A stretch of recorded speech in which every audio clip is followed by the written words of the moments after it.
Alors,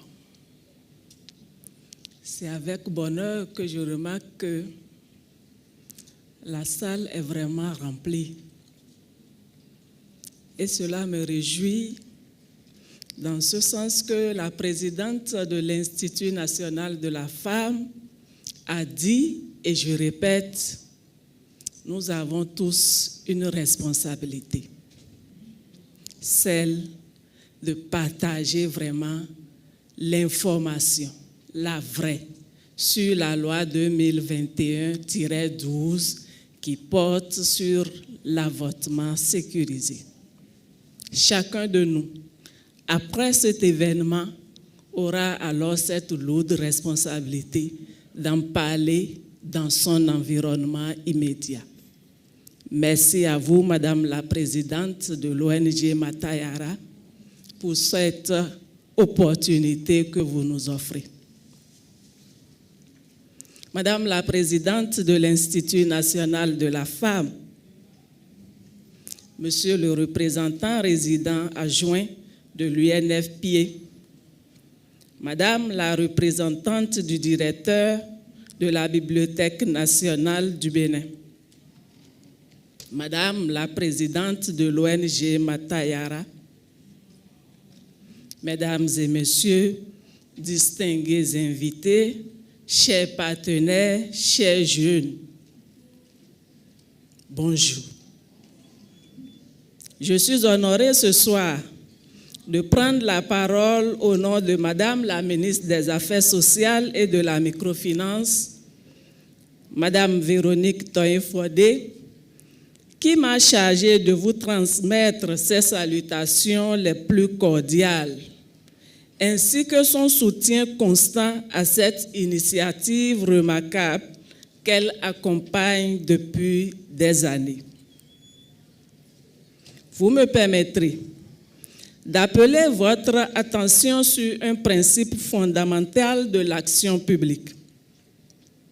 L'État ne se limite pas à produire des normes.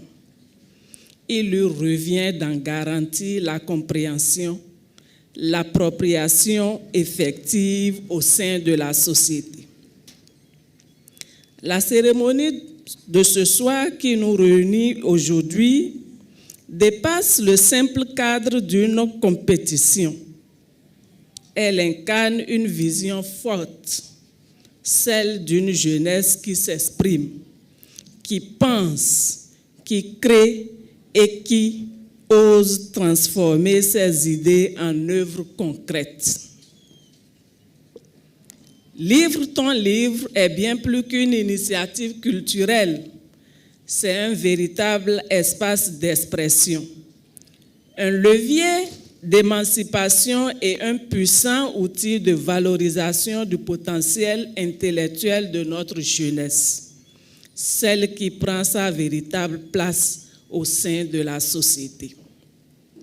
À travers l'écriture, ces jeunes auteurs donnent vie à leurs pensées, partagent leur réalité et participent activement à la construction d'une société plus consciente, plus éclairée et résolument tournée vers l'avenir. Le gouvernement du Bénin, à travers le ministère des Affaires sociales et de la microfinance, accorde une attention particulière à l'émancipation et à l'épanouissement de la jeunesse, car investir dans la jeunesse, c'est investir dans l'avenir de notre nation. C'est dans cette dynamique que s'inscrivent les actions menées pour promouvoir l'éducation, le respect des droits humains, encourager la créativité et accompagner les jeunes dans l'expression et la valorisation de leurs talents. La loi 2021-12 relative à l'interruption volontaire de grossesse, qui cadre parfaitement avec cette volonté du gouvernement, est certes parfois sujette à débat. Mais elle répond avant tout à une exigence de santé publique et de protection des vies humaines. Au-delà des considérations juridiques, une réalité s'impose. Chaque vie préservée des risques de la clandestinité constitue une avancée concrète pour notre système de protection sociale et un pas vers la préservation de la dignité humaine. Pour traduire cette ambition en action, le gouvernement a engagé des réformes structurantes à travers le déploiement des guichets uniques de protection sociale, des dispositifs d'écoute, d'orientation et d'accompagnement consolidés progressivement au profit des populations les plus vulnérables, notamment les femmes et les filles. Aucune politique publique, ainsi pertinente soit-elle, ne peut produire pleinement ses effets sans l'adhésion éclairée des citoyens et l'engagement actif de la société civile. C'est dans cette complémentarité que s'inscrit l'action de l'ONG Matayara depuis plusieurs années et dès la première édition de Livre ton livre, elle développe une approche originale à la croisée de la culture, de l'éducation citoyenne et de la sensibilisation aux enjeux sociaux contemporains. L'ONG Matayara contribue à instaurer un espace de dialogue où les politiques publiques rencontrent la jeunesse, où les textes trouvent une résonance humaine et où les sujets sensibles sont abordés avec rigueur, intelligence et responsabilité.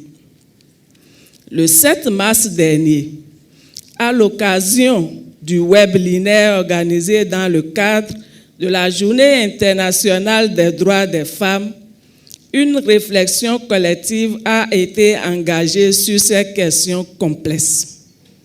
Les dynamiques observées depuis lors témoignent d'une réelle appropriation des enjeux. Cette réflexion s'est progressivement transformée en analyse, en prise de position et en engagement. Le thème retenu pour cette 3e édition, Choisir de vivre, avortement et liberté reproductive à l'épreuve des croyances et des traditions, illustre cette volonté de concilier les impératifs de santé publique, les exigences juridiques et les réalités socio-culturelles. Il met en lumière un enjeu central, bâtir les passerelles durables entre la norme et la société. L'orientation stratégique adoptée cette année, consistant à valoriser exclusivement les œuvres de femmes auteurs béninoises, s'inscrit pleinement dans cette dynamique. Elle contribue à promouvoir le leadership intellectuel féminin, à diversifier les récits et à renforcer un espace public plus inclusif. Mesdames et messieurs, les transformations durables ne naissent pas d'actions isolées. Elles reposent sur la convergence d'acteurs porteurs de vision, d'expertise et d'engagement. Des initiatives telles que Livre ton livre participent à cette dynamique. Elles constituent des investissements essentiels dans la conscience citoyenne, l'esprit critique, dans la responsabilisation des jeunes générations. Chers candidats et chers finalistes, vous êtes à cet instant les ambassadeurs de cette ambition. Il ne vous est pas demandé de clore le débat, mais de lever le débat à un niveau plus encore grand. De porter dans vos milieux respectifs une parole éclairée, responsable et constructive. Le gouvernement poursuivra ses efforts en matière de législation, de protection et d'accompagnement. Mais l'équilibre de notre société dépend aussi de votre capacité à faire vivre au quotidien une culture de responsabilité et de discernement. Mesdames et messieurs, chers partenaires, l'expérience que nous partageons ce soir constitue une illustration concrète. Investir dans la jeunesse, la culture et l'éducation citoyenne produit des résultats tangibles et porteurs de transformation. Ces efforts doivent être consolidés et inscrits dans la durée. Au nom de la ministre des Affaires sociales et de la microfinance, je réaffirme l'engagement de l'autorité à soutenir toute initiative contribuant à la protection sociale, à l'autonomisation de la population et à la promotion des droits humains. Mesdames et messieurs, sur ces mots, je déclare ouverte la grande finale du concours Livre ton livre 2026. Vive la jeunesse béninoise, vive la promotion des droits et de la santé des femmes, vive le Bénin. Je vous remercie.